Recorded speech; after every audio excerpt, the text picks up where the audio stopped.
저에게 다섯이란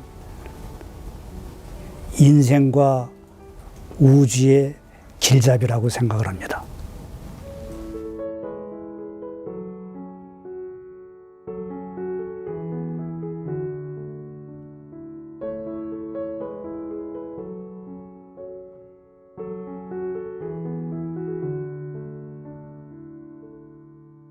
황호택의 릴레이 인터뷰, 오늘은 7번째 시간으로 전 외국어대학교 철학과 교수이신 이기상 선생님을 모셨습니다. 안녕하세요.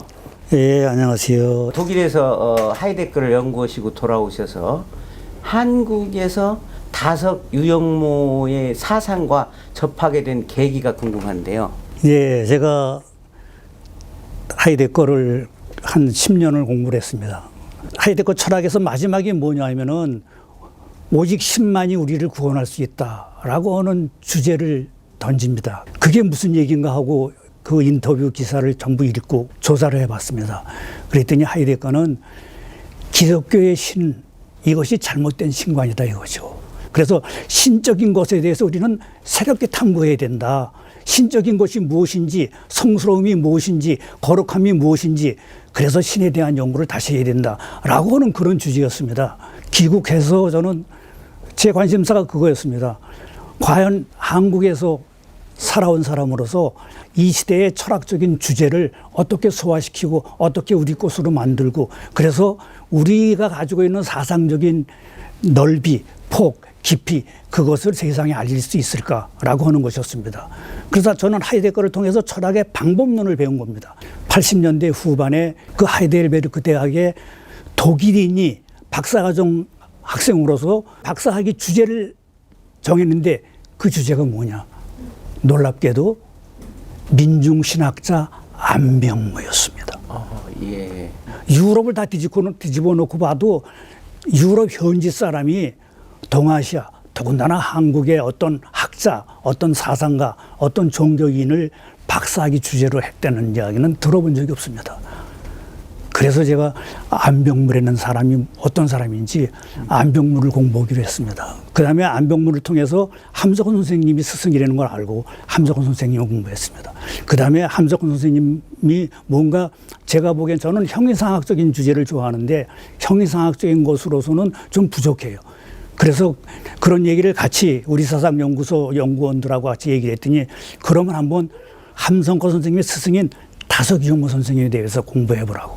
그래서 그 다섯 유영모 선생님은 그때 알게 된 거예요. 그게 이제 80년대 후반이었죠. 하이데거는 독일의 일상어로서 이제 철학을 한 사람으로 독일에서 알려져 있는데요. 그 전에는 그러면은 독일어로 철학을 한 사람이 없었다는 얘기가 되는지요? 사실은 독일에서 독일어로 철학을 하기 시작한 사람은 칸트입니다.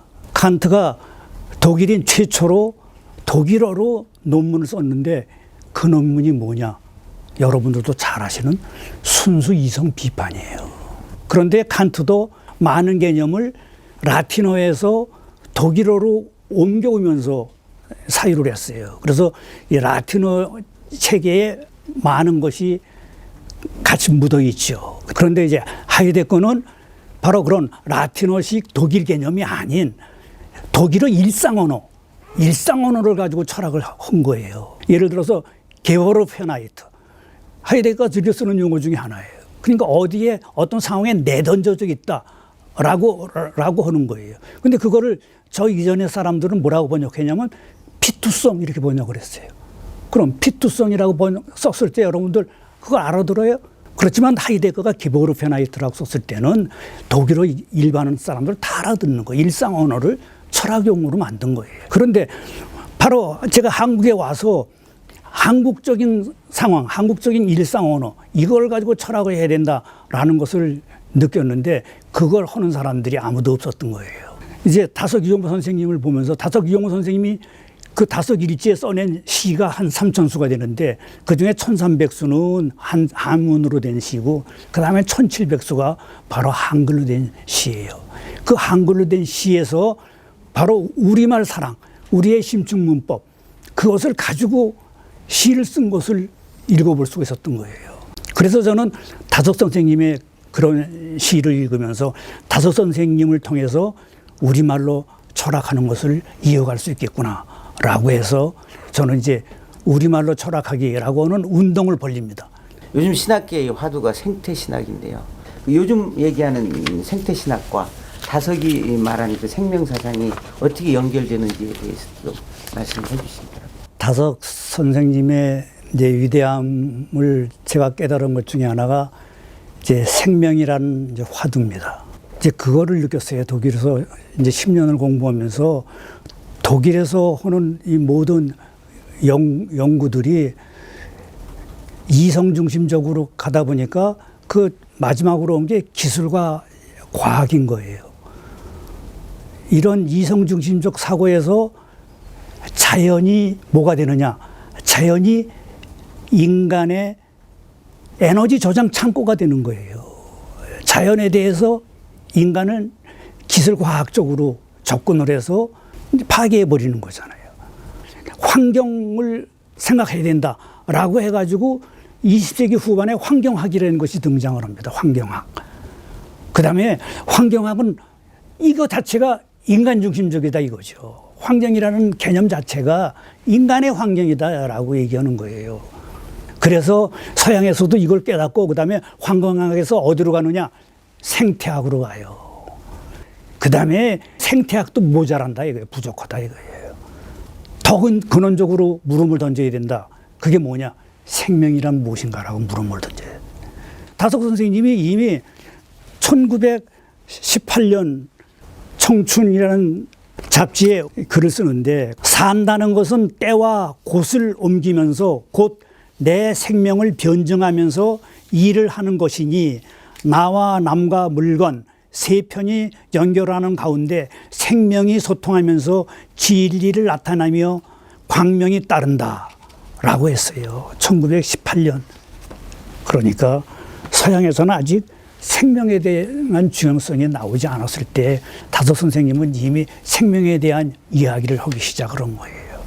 20세기 초반으로 넘어오면서 한국의 상황은 여러 가지 참 힘든 시절이 있었는데 이런 시대 사상이 다석의 사상 형성에 어떤 영향을 미쳤다고 생각하시는지?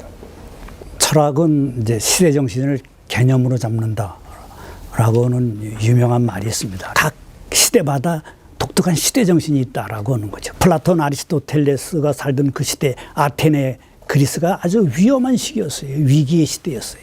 그 위기의 시대에 가장 위대한 철학자들이 등장했는데 그 철학자가 바로 플라톤하고 아리스토텔레스였죠. 동서남북의 이념이 그야말로 충돌을 하면서 온갖 지구촌의 화약고가 아직도 이 한반도인 거죠. 거기에 다석 선생님이 태어나신 거예요. 그 시대에.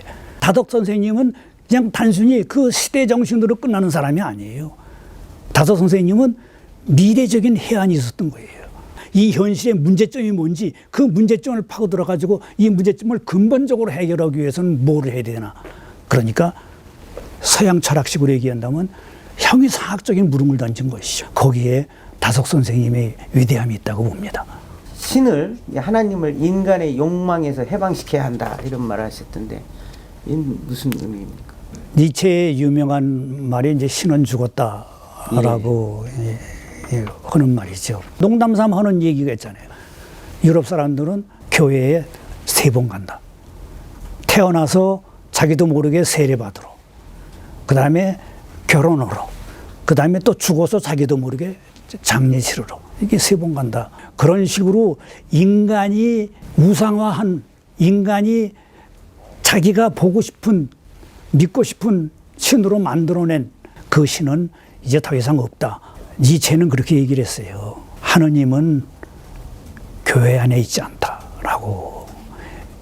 교회 안에는 죽은 하느님을 모시고 있다라고. 그러니까 하느님은 이 우주 안에 있는 것이죠. 다석 선생님이 바로 이렇게 그리스도교적인 그런 신관을 벗어나서 그야말로 유교적이고 불교적이고 무속적인 것, 이 모든 것들을 아우르는 동아시아적인 한국적인 그런 하느님이라고 하는 거. 이 우주, 이 텅 빈 우주가 하느님이다. 텅 빈 우주가 하느님의 마음이다. 그래서 저는 다섯 선생님이 얘기하는 없이 계신 하느님. 그래서 없이 계신 하느님 같이 없이 살아라 라고 하는 말을 저는 하고 다닙니다.